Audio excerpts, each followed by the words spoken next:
உங்களுக்கு லாபத்தை கொடுக்கணும்னா கூரையை பிச்சுட்டு கொடுக்கறதுக்கு சுக்கிரனால் தான் முடியும். சுக்கிரன் பாக்கியஸ்தானத்தை பார்க்குறாரு. உங்கள் வீட்டில் ஒரு புது உயிர் ஜனிக்கிறதுக்கு உண்டான வாய்ப்புகள் ஏற்படும். 6ஆம் வீட்டதிபதி 5ஆம் இடத்துல இருக்கார். 5ஆம் வீட்டதிபதி 3ஆம் இடத்துல இருக்கிறதுனால உங்களுக்கு வியாபாரத்தின் மூலமாக கடனை அடைப்பதற்குண்டான வாய்ப்புகள் ஏற்படும். உங்களுடைய முயற்சி கடுமையாக இருந்தால் மட்டுமே தான் ஜெயிக்க முடியுங்கிற சூழ்நிலை இருக்குது. அதனால் கொஞ்சம் கடுமையாக செயல்படுறதுக்கு முயற்சி பண்ணுங்கள். பார்ட்னர்ஷிப்பில் நல்ல முன்னேற்றம் ஏற்படுறதுக்கு வாய்ப்புகள் இருக்குது. ஸோ இதுக்கெல்லாம் சாதகமான பலன்கள் மேலும் மேலும் மேலும் நடக்கணும் அப்படின்னா ஓம் ஸ்ரீ குருப்யோ நமஹ. ஹரி ஓம். ஜெய் புவனேஸ்வரி. அனைத்து டிவோட்டி நேஷன் நேயர்களுக்கும் உங்கள் வேத ஜோதிடர் பிரகாஷ் நரசிம்மனின் அன்பான வணக்கங்கள். சுக்கிர பெயர்ச்சி பலன்கள். இந்த சுக்கிர பெயர்ச்சி பலன்கள் அனைத்தும் பொது பலன்கள் மட்டுமே. திருக்கணித பஞ்சாங்க முறைப்படி கணிக்கப்படுகின்ற இந்த பலன்கள் உங்களுக்கு சாதகமாகவோ பாதகமாகவோ நடந்திட உங்களுடைய ஜனனகால ஜாதகம் மற்றும் தசாபக்திகள் துணை நிற்க வேண்டும். இந்த சுக்கிர பெயர்ச்சி அப்படிங்கிறது எதுக்காக இவ்வளோ இம்பார்ட்டன்ஸ் கொடுத்து பேசுகிறீங்க அப்படின்னா, வாழ்க்கையில் சந்தோஷம் நிலைத்திருக்கணும். சில பேர் பார்த்திங்கன்னா எப்போ பார் அழுதுட்டுருப்பாங்க. அவங்களுக்கெல்லாம் சுக்கிரன் சாதகமாக இல்லைன்னு அர்த்தம். குரு சாதகம் இல்லாமல் இருந்தால் கூட பிரச்சனை இல்லை. ஆனால் இந்த சுக்கிரன் சாதகமாக இல்லை அப்படின்னா சந்தோஷம் இருக்காது, சுக வாழ்க்கை இருக்காது, வசதி வாய்ப்புகள் இருக்காது. குறிப்பாக உங்களுக்கு திருமணம் தாம்பத்திய சந்தோஷம் இருக்காது. இது மட்டும் இல்லை, நீங்கள் எங்கேயாவது வெளியில் போய் ஹோட்டலில் போய் சாப்பிட்ணும் அப்படின்னா இந்த சுக்கிரன் ஒழுங்காக இருந்தால் தான் சாப்பிட முடியும். நீங்கள் ஹோட்டலுக்கு போனாலும் உங்கள் நேரம் போனீங்கன்னா அங்கே போய் எல்லாம் பழசாக தான் இருக்கும். கடைசியில் பார்த்தா அங்கேயும் போய் இட்லியும் தோசையும் தான் சாப்பிட்ற மாதிரி இருக்கும். ஸோ ஒரு மனுஷனுடைய ஜாதகத்தில் சந்தோஷமான அனுபவத்தை தரக்கூடிய கிரகம் எதுன்னு கேட்டால் இந்த சுக்கிரன் தான். என்டர்டெயின்மெண்ட்டுக்கான கிரகம்.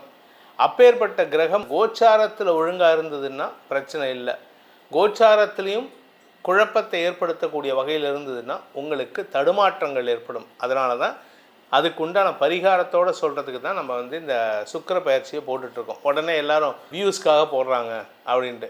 வியூஸ்க்காக போடணுங்கிற அவசியம் இல்லை. அதுக்குன்னு சில வேண்டாத டாபிக் இருக்குது. அதெல்லாம் எடுத்து போட்டால் எங்களுக்கு வியூஸ் வந்துடும். எங்களுக்கு வியூஸ்க்காக இல்லை, எங்களுடைய கடமை இதை உங்களுக்கு நல்ல விதத்தில் பயன்படுத்திக்கணும் அப்படிங்கிறதுக்காக தான். இந்த சுக்கிர பயிற்சி எப்போ நடக்கிறது அப்படின்னு பார்த்தீங்கன்னா, செப்டம்பர் 14ஆம் தேதி அன்று சுக்கிரன் கடகராசியிலிருந்து சிம்ம ராசிக்கு பயிற்சி ஆகிறார். அதாவது தன்னுடைய நீச்சஸ்தானத்தை நோக்கி பயணிக்கிறார். கடகராசியிலிருந்து சிம்ம ராசிக்கு பயிற்சி ஆகிறார். கடகராசி கூட நட்பு கிரகத்தினுடைய வீடு, சந்திரனுடைய வீடு. சிம்ம ராசி சூரியனுடைய வீடு. சூரியன் சுக்கிரனுக்கு நேர் எதிரி. ஏன்னா குரு டீச்சர் சூரியனுக்கு, சுக்கிரன் அசுரர்களுக்கு டீச்சர். இவங்க ரெண்டு பேர்த்துக்கும் ஒத்து போகாது. அதனால் இந்த சுக்கிரன் எதிரி வீட்டில் போய் உக்காரதுனால சில குழப்பங்கள் ஏற்படுறதுக்கு வாய்ப்பு இருக்குது. அந்த குழப்பங்கள் என்ன மாதிரி குழப்பங்கள் அப்படிங்கிறதையும் நம்ம பார்க்க போகிறோம். இதில் பார்த்திங்கன்னா சூரியன் துலாம் ராசிக்கு பயிற்சி ஆகிறார். துலா மாதம்னு சொல்லக்கூடிய ஐப்பசி மாத பிறப்பு. துலா மாதம் அக்டோபர் 18ஆம் தேதி ஆரம்பிக்கிறது. இதில் செப்டம்பர் 19ஆம் தேதி அன்னைக்கு சுக்கிரன் சிம்ம ராசிக்கு வரார். அந்த சிம்ம ராசி அதிபதியான சூரியன் கன்னி ராசியில் புதனோடு சேர்ந்துருக்கார். இதில் புதன் தன்னுடைய உச்சஸ்தானத்தில் இருக்கார். இந்த அமைப்பின் மூலமாக உங்களுக்கு என்ன பலன் கிடைக்க போகிறது அப்படிங்கிறத தெரிஞ்சுக்கிறதுக்காக தான் இந்த எபிசோட். இந்த சுக்கிர பயிற்சிங்கிறது செப்டம்பர் 14ஆம் தேதி முதல் அக்டோபர் 9ஆம் தேதி வரை சிம்ம ராசியில் சஞ்சரிக்கின்ற காலத்தில் சுக்கிரன் தரக்கூடிய நற்பலன்கள், சங்கடமான பலன்கள் என்ன அப்படிங்கிறத பற்றி தெரிஞ்சுக்கிறதுக்காக தான் இந்த எபிசோட். இந்த காலகட்டத்தில் இந்த செப்டம்பர் 14லேருந்து அக்டோபர் 9 வரைக்கும் இருக்கக்கூடிய காலகட்டத்தில் குரு பகவான் மிதுன ராசியில் சஞ்சாரம் பண்ணுவார். சுக்கிரன் கேதுவோடு இணைய போகிறாரு சிம்ம ராசியில். கன்னி ராசியில் சூரியனும் புதனும் இணைந்துள்ளார்கள்.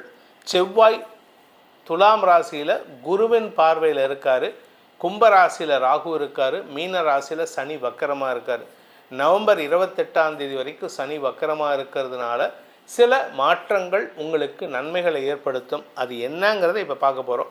இதில் அக்டோபர் மாத கடைசியில் தான் புதன் விருச்சிகத்துக்கு போகிறார்.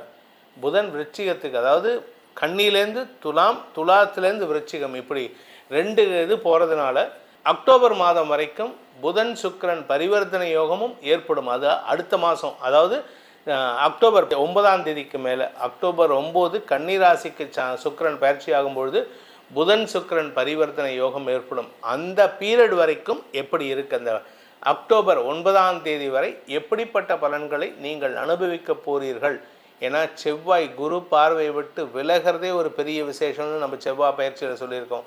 அதுக்கு வலு சேர்க்கும் விதமாக இந்த சுக்கிர பயிற்சி உங்களுக்கு எப்படிப்பட்ட பலன்களை தரப்போகுதுன்னு பார்க்கறதுக்கு தான் உங்களை அழைக்கின்றேன். வாருங்கள், உங்கள் பலாபலன்களை ஆராய்வோம். மிதுன ராசி நண்பர்களுக்கான சுக்கிர பயிற்சி பலன்கள். 5-12 கூடிய சுக்கிரன் 2ஆம் இடத்திலிருந்து 3ஆம் இடத்துக்கு போய் மறைகிறாரு. லாபம் பெருகும் யோகம் ஏற்படுகின்ற காலகட்டமாக இருக்கும். ஒரு 26 நாளில் என்ன சார் லாபம் பார்க்க முடியும்னா, ஒரு நாள் போதுங்க.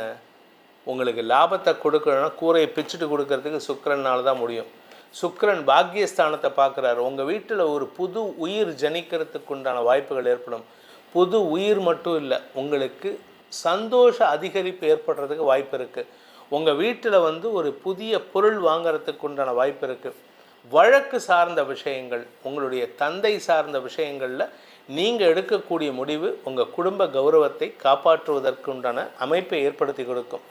நீண்ட நாட்களாக நிலம் சார்ந்த முதலீடுகளில் இழுபறி நிலைமை இருக்குது, பணப்பற்றாக்குறை இருக்குன்னா இப்பொழுது உங்களுக்கு பதவியின் மூலமாக ஆதாயம் ஏற்படுகின்ற லாபகரமான செய்திகள் வரத்துக்கு உண்டான வாய்ப்பு ஏற்படும். தந்தை வழியில் பண உதவிகள் கிடைக்கிறதுக்கு வாய்ப்பு இருக்குது. தந்தை வழினா தந்தை வழி மட்டும் இல்லை, தந்தை வழி உறவுகளாலும் உங்களுக்கு உதவிகள் கிடைப்பதற்கு வாய்ப்பு இருக்குது. உங்களுக்கு அத்தை யாராவது இருந்தாங்கன்னா அத்தைக்கிட்ட கேட்கலாம், சித்தப்பா பெரியப்பா இருந்தாங்கன்னா பெரியப்பாட்ட கேட்கலாம். இப்படி பங்காளிகள் யாருக்கிட்ட கேட்டாலும் உங்களுக்கு உதவிகள் கிடைப்பதற்கு வாய்ப்புகள் ஏற்படும். அதே சமயம் பார்த்தீங்கன்னா உங்களுக்கு 6ஆம் வீட்டதிபதி 5ஆம் இடத்துல இருக்கார். 5ஆம் வீட்டதிபதி 3ஆம் இடத்துல இருக்கிறதுனால உங்களுக்கு வியாபாரத்தின் மூலமாக கடனை அடைப்பதற்குண்டான வாய்ப்புகள் ஏற்படும். விலை உயர்ந்த பொருட்களை வாங்கி விற்பவர்களுக்கு அனுகூல பலன்கள் ஏற்படும். நிலம் சார்ந்த தொழில் செய்பவர்களுக்கு இந்த மாதம் கொஞ்சம் கவனமாக இருக்கணும். ஏன்னா மழை நீர் சம்பந்தமான நீர் தேக்கத்தின் காரணமாக உங்களுக்கு உங்களுடைய தொழிலில் ஒரு மந்தத்தன்மை ஏற்படுறதுக்கு வாய்ப்பு இருக்குது. ஆனால் கடைசியில் வெற்றி அடைஞ்சிருவீங்க. அது பிரச்சனையே கிடையாது. ஏன்னா விரையாதிபதி 3இல் மறைவதன் மூலமாக தந்தை வழியில் சில செலவுகள் ஏற்படுறதுக்கு வாய்ப்பு இருக்குது. இந்த காலகட்டத்தில், அதாவது செப்டம்பர் 14 முதல் அக்டோபர் 9 வரை 26 நாட்களில் உங்களுக்கு வெளிநாட்டு பிரயாணங்களில் இழுபறி நிலைமை ஏற்படுறதுக்கு வாய்ப்பு இருக்குது. ஃபாரின் ஆப்பர்ச்சுனிட்டிஸ் நீங்கள் ட்ரை பண்ணியிருப்பீங்க, உங்களுக்கு ஆஃபர் லெட்டர்லாம் வந்திருக்கும், ஆனால் ஏதோ ஒரு விஷயம் தள்ளி போட்டுகிட்டே போயிட்டுருக்கும். அதனால் கொஞ்சம் கவனமாக இருந்துக்கிறது நல்லது.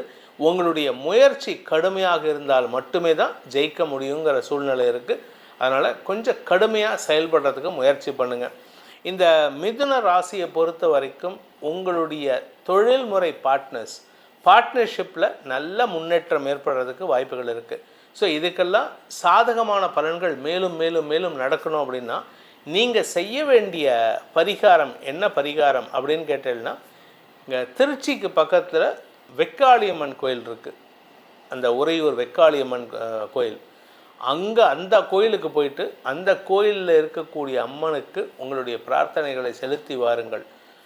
வெக்காளியம்மனின் அருள் கிடைப்பதன் மூலமாக உங்களுக்கு இருக்கக்கூடிய தடைகள் விலகும். இந்த சுக்கிர பயிற்சியானது உங்களுக்கு சுகத்தை மட்டுமல்லாமல் சந்தோஷத்தை மட்டுமல்லாமல் அனுகூலமான பலன்கள், அதாவது சுக குறைவிலிருந்து விடுபடுவதற்குண்டான வாய்ப்பையும் ஏற்படுத்தி கொடுக்க வேண்டும் அப்படிங்கிறத சொல்கிறதுக்கு தான் இந்த எபிசோட் சொல்லியிருக்கோம்.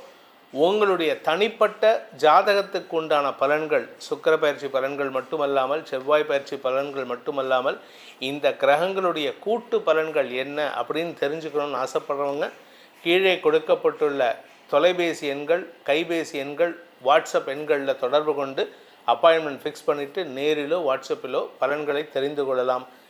இதன் மூலமாக உங்கள் அனைவருக்கும் அனைத்து விதமான சுகத்தையும் சந்தோஷத்தையும் அந்த சுக்கிரன் உங்களுக்கு ஏற்படுத்தி கொடுக்க வேண்டும் எனும் அடியேனின் பிரார்த்தனையை சமர்ப்பித்து உங்கள் அனைவருக்கும் நல்வாழ்த்துக்களை தெரிவித்துக் கொண்டு உங்களிடமிருந்து விடைபெறுவது உங்கள் வேத ஜோதிடர் பிரகாஷ் நரசிம்மனின் அன்பான வணக்கங்களுடன்.